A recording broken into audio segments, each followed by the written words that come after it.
Hello everyone, welcome back to another episode of stealing tastes from heaven. तो जैसा कि last episode में हमने देखा था कि जिन जाओ बोस जू के घर पे आया था ताकि वो जिस इंसान को ढूंढ रहा है जिसके बारे में उसे खुद नहीं पता उसके बारे में इंफॉर्मेशन पता कर सके। लेकिन शुरुआत में बोस जी से उसकी बहुत अच्छी नहीं जा रही थी, लेकिन तभी बोस जी के घर में दो लोग घुस आते हैं जो बोस जाओ के लोग थे और वे उससे मारने के लिए आए थे। अपना बोस जी उसके साथ फाइट करता है, लेकिन उसकी जो पुरानी बीमारी थी उसकी वजह से उसे दर्द शुरू हो जाता है तो वो फाइट नहीं कर पाता। तो जिन जाओ को मौका मिल जाता है उसके जो स्टैंड शो करने का और वो उन लोगों को हरा देता है और इससे बोस जी भी काफी ज्यादा इम्प्रेस हो गया था। और बोस जी फिर उससे इम्प्रेस होकर के उसे उसका दोस्त बना लेता है और उसकी मदद करने के लिए भी बोलता है। जिसके बाद दोस्तों अपना नया एपिसोड स्टार्ट हो जाता है, एपिसोड 17, जिसकी शुरुआत में हम उस बोस जाओ को देखते हैं जो काफी तगड़ा बॉक्सर है और वो अपने बोस जू की पेंट जो फोटो थी उसको कूटने लग रहा था। लेकिन तभी यहाँ पे उसके इस जगह पर जिन जाओ आ जाता है। बोस जाओ के लोग जिन जाओ को रोकने की कोशिश करते हैं बट बोस जाओ उनको रोक कर उसे अंदर आने के लिए बोलता है। लेकिन हम देखते हैं कि बोस जाओ तो उस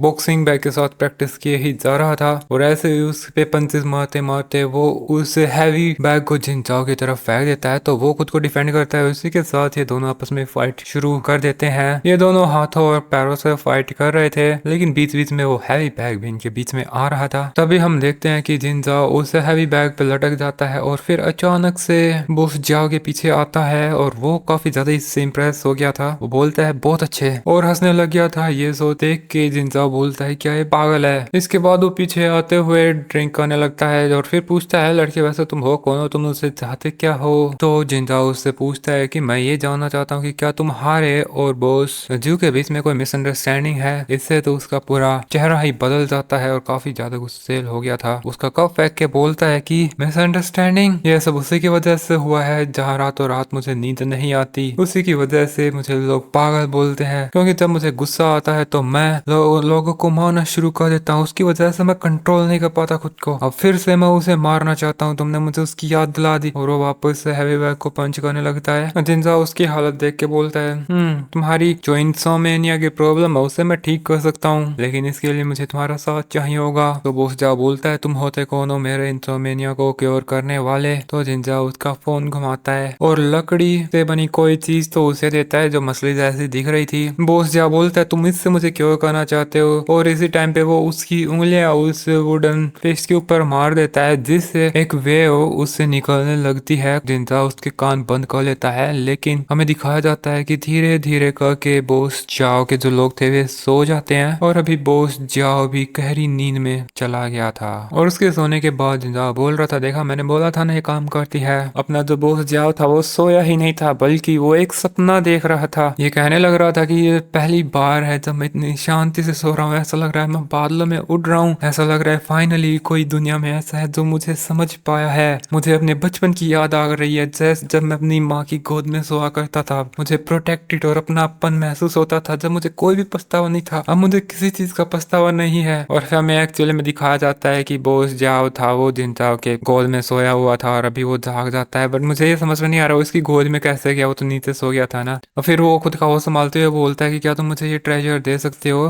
तुम्हें जो भी कीमत चाहिए मैं इसके लिए देने के लिए तैयार हूँ। अब से जो मेरा है वो तुम्हारा भी होगा, हम दोनों इक्वल हैं। तो जिंजाओ से बताता है मुझे पैसे वैसे कुछ नहीं चाहिए, आगे से बोस जी को लेके कोई मिसअंडरस्टैंडिंग मत रखना। तो वो कहता है कोई बात नहीं, वेरी नॉट। जिसके बाद फिर हमें एक बीच के किनारे पर किसी आदमी को दिखाया जाता है। वो बोल रहा था आज की रात काफी ज्यादा स्पेशल है, पूरा चांद है, समय बिल्कुल सही है, लेकिन सिर्फ एक ही चीज की कमी है, तुम कहाँ हो। वो एक कंपास की मदद से किसी चीज को ढूंढ रहा था लेकिन उसे ढूंढ नहीं पा रहा था। वो काफी ज्यादा गुस्से में उसका पैर जमीन पे मारता है, लेकिन फिर वो ध्यान से उस कंपास को देखने लगता है जो एक ही डायरेक्शन में पॉइंट किए जा रहा था और वो सोच रहा था कि अब और इंतजार नहीं होता। फिर हमें कुछ और दिनों के बाद जिंजाओ को दिखाया जाता है। तभी उसे मास्टर जू की कॉल आती है और वो बताता है कि जिस मैटर को तुमने मुझे डिस्कस करने के लिए बोला था मैंने मुझे उस चीज के बारे में खबर मिली है और मैंने किसी को उसे डिलीवर करने के लिए भेजा है। और उसके सामने तभी एक आदमी आ गया था एक बैग के अंदर। वो उससे उस बैग को लेने की कोशिश कर रहा था, लेकिन तभी वो उसके पेट में एक चाकू घोंप देता है। जिंजाओ उससे हमला करने की कोशिश करता है बट अभी तक वो काफी इंजर हो गया था। ऐसा लगता है कि उसने चाकू पे कुछ लगाया भी हुआ था, पॉइजन था वो फिर इस आदमी से पूछता है कि तुम हो कौन, लेकिन वो आदमी जिंजाओ को कुछ भी नहीं बोलता। वो बोलता है कि मैंने तुम्हें पॉइजन दे दिया, तुम्हारे स्पेशल पावर यूज नहीं कर पाओगे। और फिर वो उस पर हमला करके उसे नीचे गिरा देता है। वो उसे बता रहा था कि बच्चा आज से जिसका भी सरनेम लू हो उससे दूर रहना,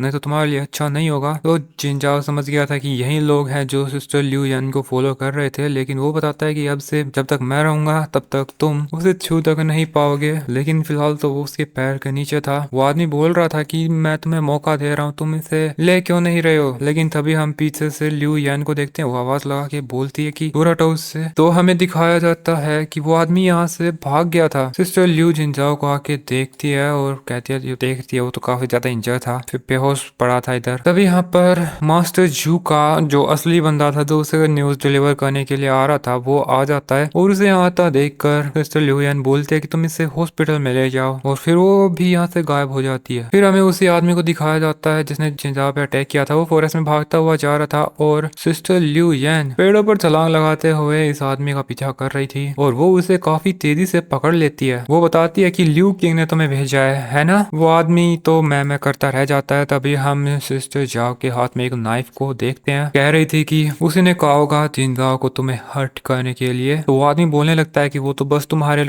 को लेकर के चिंतित है। सेकंड मिस मैं तो बस ऑर्डर्स को फॉलो कर रहा था। लेकिन फिर हमें सिस्टर ल्यू यान को दिखाया जाता है, वो भी उसकी स्पिरिचुअल पावर्स को रिलीज कर देती है। आई मीन वो काफी ज्यादा पावरफुल है। उसकी पावर देख कर आदमी कह रहा था, यंग मिस मुझे फोर्स मत करो। तो सिस्टर ल्यू यान बोलती है, तुम लोगों ने पहले से ही हद पार कर दी है, तुम सब एक जैसे हो, चिंता मत करना, तुम्हारा यंग मास्टर जल्द ही तुम्हारे पास आ जाएगा। और फिर वो उसके नाइफ से इस आदमी को मार देती है। जिसके बाद हमें ल्यू यान को कहते सुनते हैं कि 15 साल हो गए, मैं कभी भी फैमिली प्रॉब्लम्स में शामिल नहीं होना चाहती थी। जिनजाओ पर अटैक करके तुमने मुझे फोर्स कर दिया है। और दोस्तों इसी के साथ अपना एपिसोड भी इधर ही खत्म हो जाता है। Thanks for watching, bye bye.